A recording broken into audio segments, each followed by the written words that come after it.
guys, I'm Karunya Rao and in Ideas for Profit, all eyes on Fine Organics.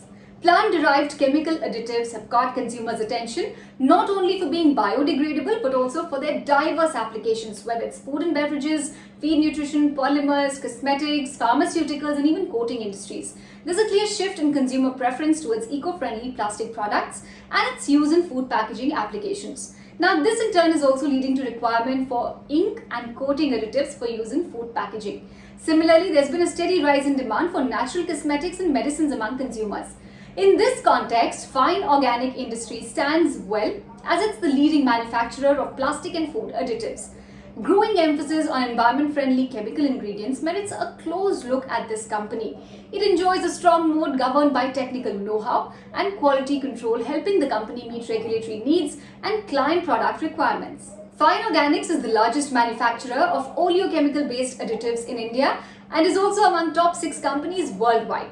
About 65% of its revenue comes from plastic and food. It has plants in Ambernath, Badlapur and Dombivli with a total manufacturing capacity of over 1 lakh tons. This is a significant change compared to its previous capacity of 64,300 tons at the time of its IPO 3 years ago. Some of the major FMCG companies and plastic processors across the globe are its client. Food emulsifiers and slip additives are the key products where the company has dominant presence even in the international markets. The company's key strength lies in the technical know-how related to chemistry and application in the oleochemical value chain. While it spends less than 1% of its revenue for R&D, it's got an 18-member panel responsible for new product launches. Its in-house capabilities for plant designing have been instrumental in quicker commissioning of new plants and lower capex requirements, resulting in better return ratios. Besides limited access to intellectual property and process technology, the reason why there are limited manufacturers in this industry is also the lengthy and expensive customer product approval process and the strict regulatory requirements across the globe. Most of its plants are back to pre-pandemic capacity utilization levels. The company's JV, Fine Zealandia in Patalganga, has been quite a success. In fact, it's also an exclusive distributor for Zealandia International's product range for premixes for bakery and confectionery products across Southeast Asia.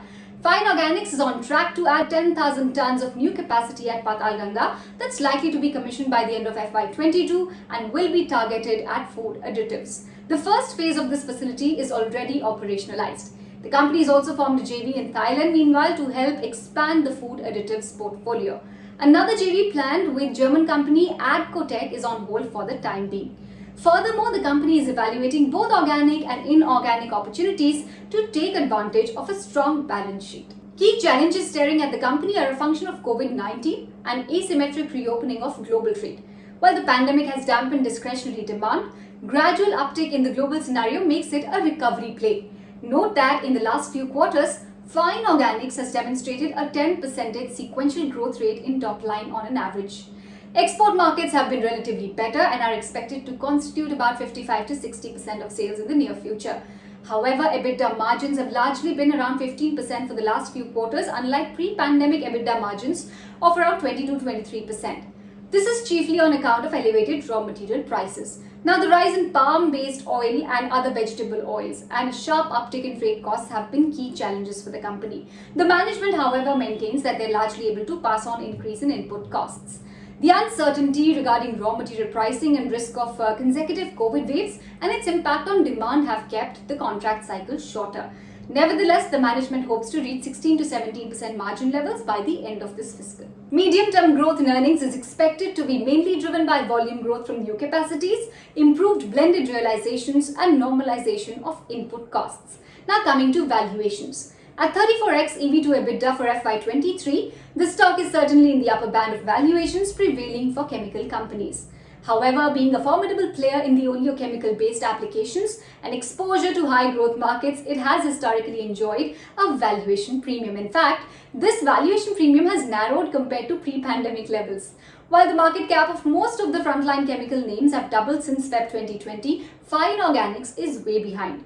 We believe this premium can further expand as it's one of the few options in the listed universe to play the growing trend towards green chemicals.